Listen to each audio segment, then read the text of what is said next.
Nama besar BN ada di sini. Fighter BN pun ramai di sini. Ini kubu kuat BN. Di mana kita?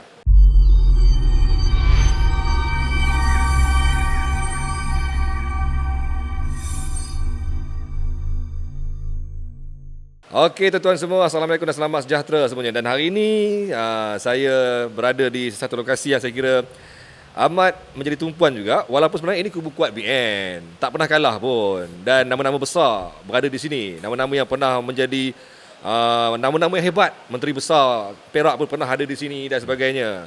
Tapi hari ini mungkin sebagai meraihkan kami sampai ke kawasan yang kat dalam ni, iaitu di kawasan P073 Pasir Salak, hujan turun dengan lebatnya. Ada program di sini dan kami tidak boleh untuk menunggu sampai hujan reda kerana kami agak sesak masanya.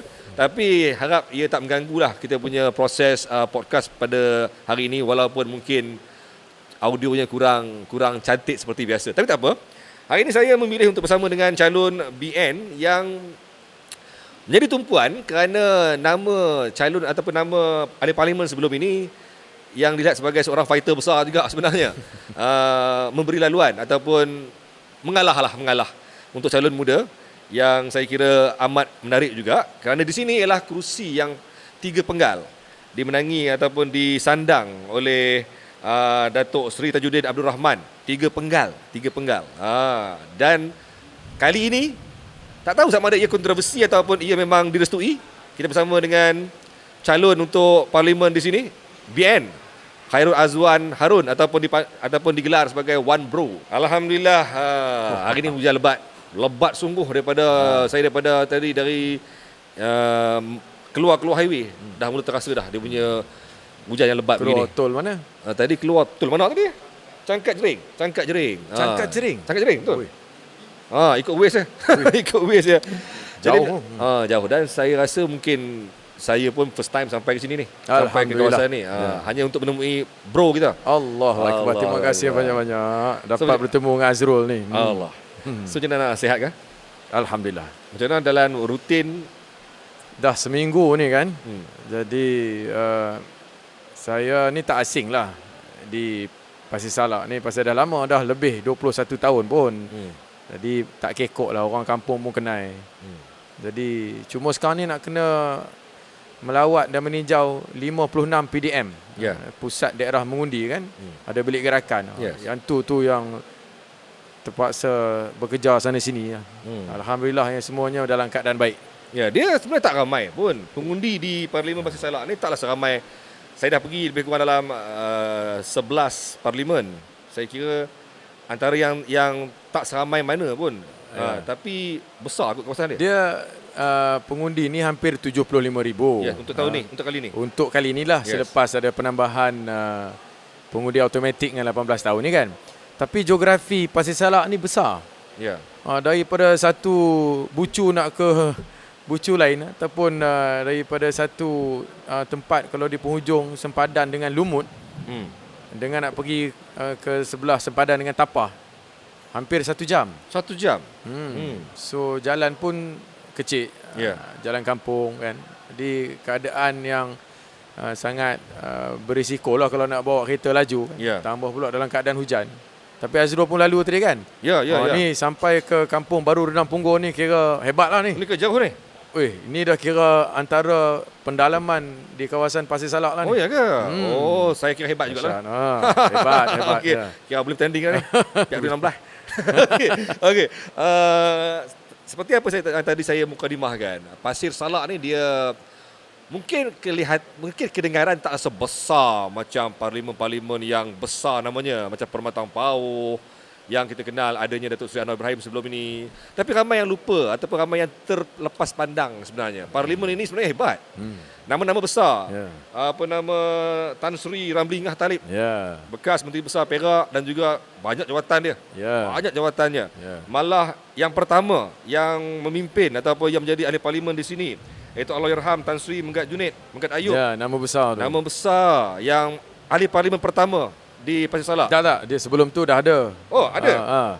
Kalau ikut ada dalam rekod, parlimen ini diwujudkan pada tahun 1986. Ya, tapi yalah, kerana sebelum tu parlimen ni keadaan sama. Kalau Yes. nama-nama besar, ada lagi nama besar sebelum tu. Allahyarham Kamaluddin Makmur, ini Oh, semua. ya. Nama-nama Kalau hebat. Di Perak ni memang nama besar. Nama-nama besar. Dan kemunculan Datuk Seri Tajuddin Abdul Rahman juga nama besar. Semua orang kenal beliau. Kelantangan beliau di parlimen, secara terbuka, mengkritik UMNO juga sebenarnya. Jadi apabila bro saya first time panggil bro, tak apa, panggil bro saja. Orang politik ni bro ni kan. Tapi sebab diizinkan. Bila bro mengambil alih kali ni ataupun cuba untuk menyambung legasi UMNO di sini, adakah ia sesuatu yang direstui mereka yang masih lagi segar bugar ni ataupun bagaimana? Dia bukan soal restu ataupun soal tak setuju ataupun apa-apa. Kerana di Pasir Salak ni semua pemimpin Barisan Nasional UMNO khususnya lah, semua ni kita orang parti. Ya. Iyalah, saya tak boleh menafikanlah mungkin ada kejutan sedikit. Tapi akhirnya kita kembali kepada asas perjuangan kita apa? Iaitu kita nak pastikan parti Barisan Nasional ni menang. Sebab itu sebenarnya nama Pasir Salak ni saya sendiri nak kena akui dan nyatakan di sini memang nama besar. Pasal dia telah menjadi kubu kuat Barisan Nasional UMNO ni buat sekian lama. Tak pernah kalah lagi kami di sini. Jadi sudah tentulah sesiapa saja yang datang nak menjadi calon, sama ada mewakili Barisan Nasional ataupun parti lawan, memang akan merasai kehangatan dan juga dia punya intensity kan di sini. Jadi untuk saya menjadi pemimpin tempatan yang lebih 21 tahun dan hubungan saya dengan Datuk Seri Tajuddin tu baik. Dalam mesyuarat bahagian pun Datuk Seri sebut siapa saja jadi calon akan menjadi pengarah jentera. Dan hari ini saya merupakan pengarah jentera kerana saya calon parlimen. Tak ada pun bantahan ataupun kengkangan yang saya terima. Bermakna itu merupakan satu bukti dan testimoni bahawasanya Datuk Seri Tajuddin ini adalah pemimpin yang berjiwa besar dan dia orang parti. Walaupun ramai sebelum ni beramalkan beliau akan melakukan sesuatu yang mungkin mengejutkan kerana beliau juga antara yang suka mengkritik parti sebenarnya. Tidak berlaku di sini. Konon ada juga 2-3 hari pertama tu kononnya ada desas-desus PDM akan ditutup, cawangan pun bilik gerakan akan ditutup. Tapi alhamdulillah Hazrul, ada 56 bilik gerakan PDM, semuanya tak ada satu pun yang ditutup. Beroperasi selancarnya. Alhamdulillah. Tapi apabila nama Wan Bro muncul untuk kali ni, pada ketika sebenarnya Datuk Seri Tajuddin sedang perform dengan baik dan juga sedang segar. So adakah berlaku kekuatan di sebalik apa yang berlaku ketika ini? Maksudnya adakah pasukan beliau bersama membantu menambahkan lagi kekuatannya? Azrul, Datuk Seri Tajuddin pun hadir sewaktu perarakan pada hari penamaan calon. Jadi kami di Pasir Salak ni unik. Kami ini sebuah pasukan. Saya dengan dua calon lagi, calon Dun Kampung Gajah Datuk Dr. Wan Nur Ashikin dan calon Dun Sungai Manik Datuk Ibrahim Katuk pun kita nak bekerja macam contoh di Sungai Manik. Dia bawa nama saya sebagai calon parlimen, saya pun bawa namanya apabila saya berada di Sungai Manik. Macam hari ini Azrul berada dalam Dun Sungai Manik. Sini ada 2 Dun kan? 2 Dun. Jadi bila saya berada di Kampung Gajah, saya pun berkempen untuk Datuk Dr. Wan Nur Ashikin dan Datuk Dr. Wan pun berkempen untuk saya kalau saya tak berada bersama dia. Jadi sebenarnya tak ada masalah dan tak ada pula yang tiba-tiba datang nak mempertikaikan itu dan ini. Yang penting pada setiap pilihan raya Azrul, pengarah pilihan raya itu penting. Jadi siapa pengarah jentera? Kerana akhirnya keputusan tu perlu dibuat oleh seorang pengarah. Jadi di peringkat parlimen tu saya, Dun tu calon masing-masing lah. Di Dun Kampung Gajah Datuk Dr. Wan, di Dun Sungai Manik Datuk Ibrahim Katuk. Kerana kita tak ada masa untuk main politik parti. Kita fokus untuk memenangkan Barisan Nasional. Jadi kita tahu urus niaga pilihan raya ni adalah sebanyak mana undi yang kita boleh perolehi. Itu the business of election. Jadi kalau itulah business of election, mencari undi, maka kami di sini very fokus. Jadi Ya. tak ada masalah sebenarnya. Ya. Orang sini?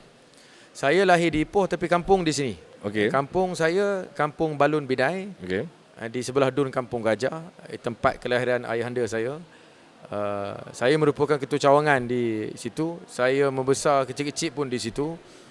Tapi ayah saya berasal daripada Sungai Manik. Ya. Dia kecil saya Sungai Manik pun dia pindah ke Balun Bidai di Kampung Gajah.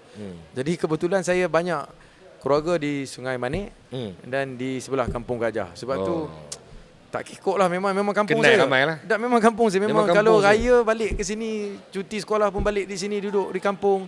Walaupun saya lahir dan bersekolah di Ipoh. Ya. Tapi Ipoh ke sini 45 minit je. Kenal semua lah kata. Kenal Kenal, semua kenal. lah. Apa first time tanding kan? Oh. First tu time. Lah, dah berapa kali miss lah. Don tak pernah apa kan? Tak pun dah. Tiba-tiba lekat parlimen. Saya miss pilihan raya ni daripada PRU 13. Miss sebab apa? Nama tak naik? Miss Shoru lah. Nama tak naik lah. Nama naik tapi miss Shoru. Okey. Nama ada je. Ya, okey, baik. PRU yang ke-14. Kemenangan Datuk Seri Tajuddin dengan majoriti 7,712.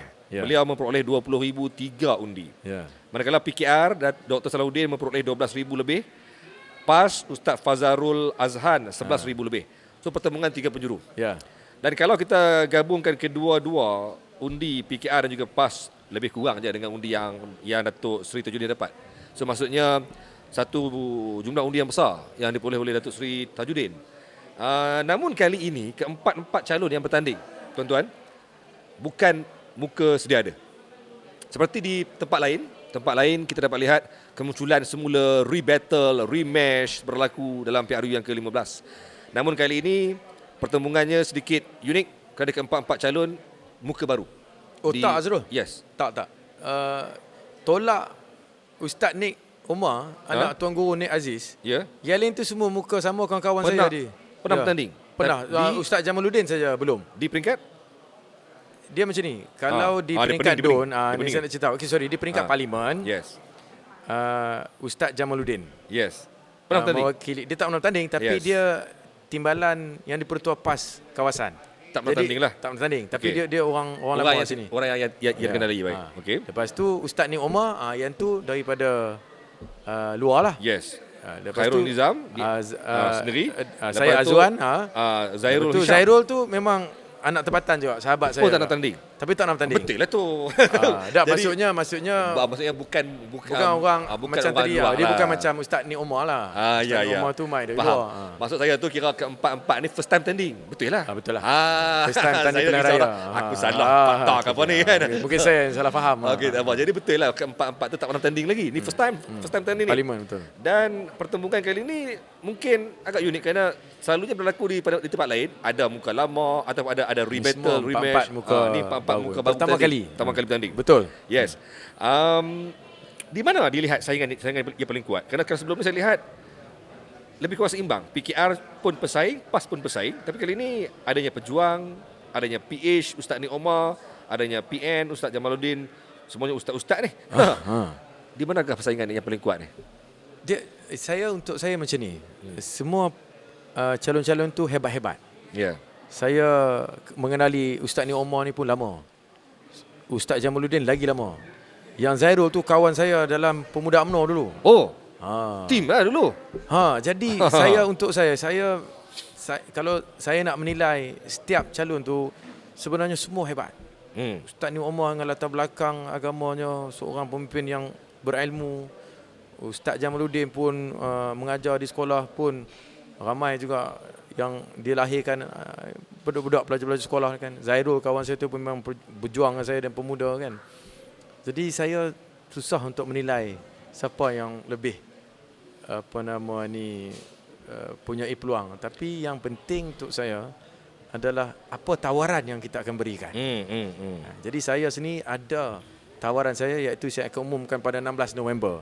Oh, belum lagi? 16 November lah nak Simpan lagi tu? Simpan, kita buat ujung-ujung sikit lah. Ujung-ujung sikit lah. Kalau buat awal sangat lagi musuh tahu tak boleh pula kan. Saya buat Ya. ujung. Jadi tengok dan nilai lah saya punya manifesto nanti. Ya. Jadi saya tak tahu yang mereka nak buat manifesto tu, wallahualam saya tak tahu. Itu dari segi personalnya, dari segi partinya bagaimana? Parti ni macam Azrul tahu lah, Barisan Nasional ni, Pasal Salak ni memang kubu kuat. Selain BN? Parti mana yang lihat mampu? Ya, saya tengok kalau Perikatan Nasional iaitu meletakkan calon Ustaz Jamal daripada Parti PAS pun ada kekuatan. Jadi, tapi nak kata PH tak ada kekuatan pun tak boleh juga. Parti PKR pun ada juga dia punya cabang yang aktif. Ya. Dia bawah pimpinan Cikgu Maharani yang menjadi calon di belah Sungai Manik.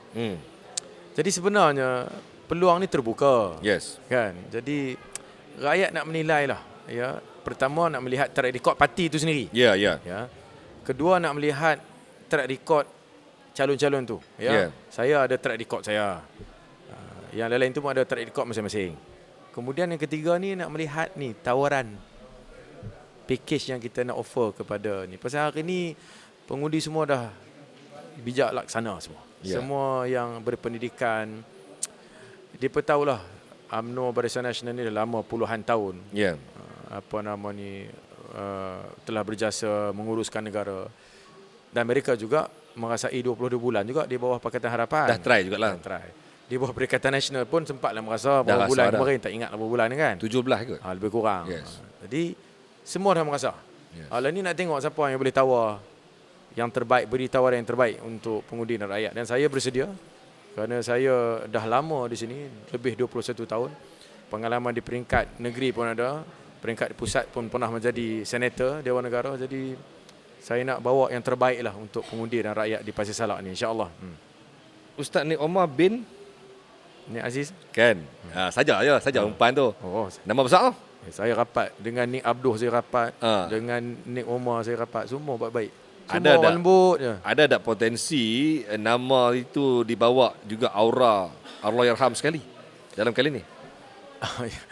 Dia di Pasir Salak ni kami lebih bersifat macam ni lah. Kita nak kena realistik sikit lah. Ya. Ini saya, mungkin saya bias lah kan. Yes. Tapi bila saya bercakap dengan rakyat dan pengundi, mereka lebih mahukan pemimpin tempatan lah. Ya. Kerana nakkan keyakinan bahawa fokus kita ke mana pun bila jadi wakil rakyat ni. Ya. Ni pertama kena memahami keperluan, aspirasi orang-orang kampung di kawasan Pasir Salak. Lagipun dia jauh. Kalau kata orang luar nak masuk dalam pun jenuh juga. Macam saya kan, saya sebahagian ayah saya ni orang Banjar. Banjar. Jadi di Sungai Manik ni memang Pasir Salak ni ingat 50% lebih orang Banjar lah. Orang Banjar. Jadi saya tahulah macam mana gaya lenggok. Tapi ada campuran orang Jawa pun ada, Melayu. Kalau Melayu tu sepanjang Sungai Perak di Kampung Gajah tu semua orang Melayu, kampung-kampung tradisi kan. Jadi sebab tu saya kata kekuatan ada kepada calon-calon tempatan macam Ustaz Jamal, Zairul. Tapi terserah pada pengundi lah. Ya. Dan untuk makluman semua sebenarnya satu yang uniknya ataupun angka unik di Parlimen Pasir Salak ni, walaupun tsunami politik berlaku pada PRU yang ke-14, yang mana calon BN tumbang di banyak lokasi dan menang dengan majoriti yang tipis di banyak lokasi, Baling antaranya menang tipis, Kuala Batas juga menang tipis walaupun calon besar. Tapi sebaliknya berlaku di Parlimen Pasir Salak apabila sebenarnya untuk makluman semua, Datuk Seri Tajuddin ketika kali pertama bertanding pada PRU yang ke-12, beliau hanya memperoleh sekitar 2,000 lebih majoriti. Nipis, tapi meningkat dan makin meningkat pada PRU yang ke-14. Orang lain jatuh, dia naik pula. Harap-harap saya nanti pun meningkat lah majoriti tu. Jadi kenapa begitu? Adakah lokasi lain terkesan dengan tsunami? Kenapa di sini tidak pula? Malah sebaliknya berlaku. Dia kerana ahli-ahli parlimen kita, wakil-wakil rakyat kita ni, dia senantiasa memperlihatkan prestasi dan kesungguhan untuk memaju dan membangunkan Pasir Salak ni. Jadi kita melihat kepada prestasi. Jadi mudah bila orang tengok pemimpin tu bersungguh nak buat kerja pelbagai program nak bantu. Jadi saya rasa orang Pasir Salak ni lebih suka dan lebih menghargai kerja kuat pemimpin. Cuma bila berlaku perubahan begini kerana ada keputusan di pucuk pimpinan, mereka juga boleh menerima kerana saya bukannya calon paling terjun parecut dia mana. Saya memang dari sini. So saya rasa itulah kot kalau saya punya komen Azrul. Saya rasa orang menilai dari segi prestasi. Bila tengok, oi bagus, kerja sungguh. Waktu kita dalam pembangkang pun kita berusaha kan. Jadi dia berilah ni. Tapi yalah, kok mana pun saya rasa Pasir Salak ni kubu kuat Barisan Nasional lah itu. Ya. Pendek Yakin kata lah, yakin sepenuhnya lah. Saya yakin. Maknanya adakah pendek kata mustahil kalah ni? Tak apa kerja Allah Ta'ala jangan kita ambil. Sebab benda yang mustahil berlaku dalam PRU yang ke-14. Kerja Tuhan kita ambil. Ya, Tapi betul. kok mana pun bila masuk perang kena ada keyakinan. Sungguh. Bro, saya tak apa, jadi boleh. macam No problem, macam kopi no ni. problem. Okey. PRU yang ke-14 kita faham Pasir Salak ni menang besar dan ketika itu juga menang dengan bergaya dengan seramai 54,000 pengundi ketika itu. Ya, waktu tu. Yes, dan kali ini pertambahan sekitar 20,000. Ya, betul. 20,000 pengundi baru. Ya, betul. Hampir semua lokasi tambah lebih kurang 20,000. Okey. 20,000 dengan pengundi berusia 18 hingga 20 tahun sekitar 4,400 orang. Betul. Itu pengundi muda baru belia. Ya. Adakah mereka ini akan memain peranan juga untuk menentukan? Pasti. Ya. Yes. Saya nak berkongsi sikit. Macam anak saya sendiri umur 19 tahun, anak sulung. Dia tanya saya baru ni, kata papa, kakak nak undi apa? Takkan anak tanya Pok lagu tu, Pok dan Pok dan BN. Anak calon Lagu ni. mana? Anak calon ni. Okey. Saya terkejut ingat dia main. Oh sungguh tanya. Dia serius tau. Jadi baru saya sedar. Kan? Dan bila saya cek tengok memang ada kajian menunjukkan pengundi baru umur 18 sehingga 25 tahun ni depa belum ada keputusan tau.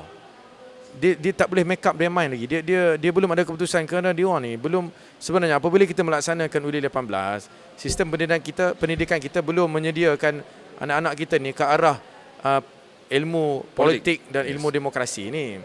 Jadi untuk mereka ni kadang dia pun bertanya, dia akan buat perbandingan. Kata di negara besar Amerika semua tu tak banyak parti politik macam kita. Macam di Amerika Demokrat ataupun Republican. Yes. Pilih A ataupun B. Sini banyak parti politik. Tapi bila mari pilihan raya, bergabung pula.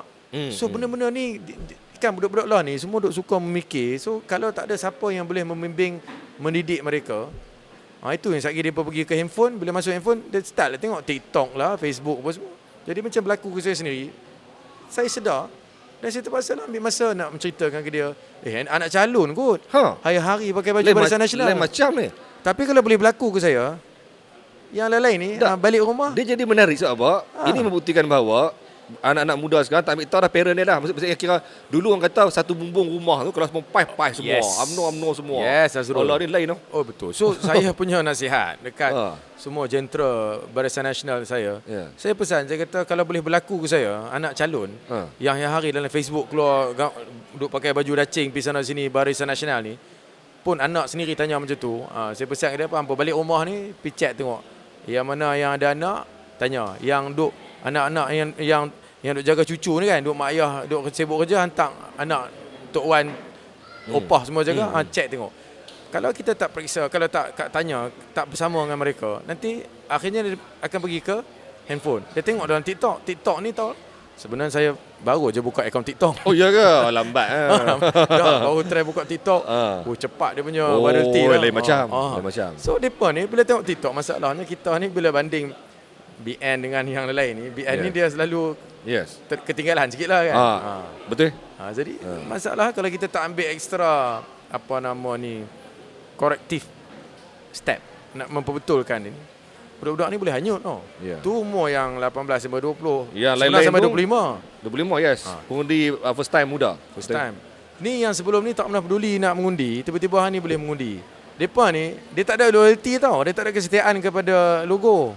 Yes. Dia tak ada kesetiaan kepada parti. Dia boleh bagi siapa pun. Dia boleh bagi siapa. I mean this time around they will give to BN insya-Allah. But in PRU 16 they may not. Yes. Okay. So lawan ni depa ni apa ni pun nak tahu. Dia pun nak tengok lah macam saya sebut tadi. Yang nombor 3 tadi apa? Tawaran dan aspirasi yang calon tu nak bawa. Kalau kena pada jiwa depa, they will give you. Yes. Lepas tu tunggu 5 tahun depa akan menilai lah. Betul. Kalau hantar merang kata nak hapus PTBTN pun hang tak buat, nak hapus tol pun hantar merang je, nak buat live EPL pun tak jadi semua. Dah ni kena hukum lah. 20,000 tu ramai. Tapi kita alhamdulillah kita ada semua. Figures data-data. Kekuatan Barisan Nasional ada di situ lah. Itu mungkin kelebihan dia lah. Okay, last question. Strategi saat-saat akhir ataupun apa yang mungkin akan dilaksanakan untuk memastikan BN kekal di Pasir Salak? Weh, nak cerita strategi ni bahaya lah ni. Azrul punya share sikit lah. Azrul punya apa nama ni, reach out ni tinggi kan. Share sikit dah. Apa? BN ni dia ada, kita punya kekuatan ni, kemampuan kita untuk mencari pengundi putih. Pengundi putih. Dan bila kita muktamadkan senarai pengundi putih tu, we know where they are and we know how to bring them back and we know how to bring them to tempat mengundi. Dan bila sampai tempat mengundi tu, kita tahu bila depa pangkah tu, depa pasti pangkah dacing. Dan setelah pangkah dacing tu, kertas undi tu, depa bukan bawa keluar pula nak buktikan saya dah pangkah dacing. Dia jangan ada cerita. Ni cerita melawak sikit lah. Ya, okey. Dia nak buktikan ke calon tu yang dia dah pangkah calon tu kan. Dia masuk tempat mengundi tu, dia pangkah ni lah calon tu kan. Lepas tu dah habis dia keluar, dia jumpa calon. Tengok saya dah pangkah calon. Kertas undi tu dia bawa keluar. Kertas undi tu patut masuk peti undi kan. Rosak lah, bukan rosak. Jahanam tu kan. Jadi tapi balik kepada persoalan Azrul. Kita ada strategi kita. Kekuatan Barisan Nasional ni bila kita muktamadkan senarai putih kita tu, kita dah yakin paling tidak daripada jumlah pengundi putih kita tu, between 80 to 90% kita akan dapat. I cannot tell you how much pengundi putih yang kita ada. Faham. Tapi dia bukan apa Datuk. Datuk tu ke doa. Datuk doa. Dia bukan apa, kadang-kadang bro, jumlah ahli parti, pengundi putih dan sebagainya, kadang-kadang diterbalikkan bila depa tu sudah gagal turun mengundi kadang tu. Kadang depa buat leka, depa boleh jadi macam kadang-kadang. Okey, di PRN Johor dengan PRN Melaka, alhamdulillah kita punya pengundi putih kita capai lebih 80%. So hence we won.